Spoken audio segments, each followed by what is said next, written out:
Hi കൂട്ടുകാരെ, ഞാൻ ഇന്ന് വന്നേക്കണതേ പഴം ഉണക്കിയതും കൊണ്ടാട്ടോ. അതായത് പാളയംകുടം പഴമില്ലേ, അത് നന്നായിട്ട് പഴുത്ത് കഴിയുമ്പോൾ ഞാനിങ്ങനെ കട്ട് ചെയ്ത് 7-8 ദിവസത്തോളം വെയിലത്ത് വെച്ച് ഉണക്കിയതാട്ടോ. അപ്പോൾ ഇതെങ്ങനെ കഴിക്കണേന്ന് പറഞ്ഞിട്ട്, ഇത് ഉണക്കി കഴിഞ്ഞിട്ട് വേണേൽ ചുമ്മാ കഴിക്കാം. പക്ഷെ അതിൽ നല്ല ടേസ്റ്റ് വന്നത് കുറച്ച് തേനെടുത്തിട്ട്, നല്ല തേനുണ്ട്, ആ തേനെടുത്തിട്ട് അത് ഒഴിച്ച് വെച്ചേക്കുക. ഒഴിച്ച് വെച്ചിട്ട്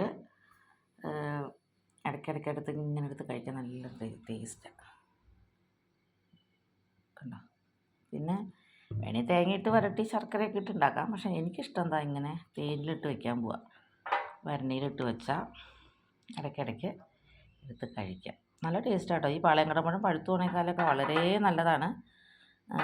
പാളയംകുടം പഴം ഉണക്കിയിട്ടാട്ടോ എനിക്ക് ഇത്ര നല്ലൊരു ടേസ്റ്റ് തോന്നിയിട്ടുള്ളത്. അപ്പോൾ അതിൻ്റെ പുളിയൊക്കെ ഉള്ളത് കൊണ്ടായിരിക്കാം.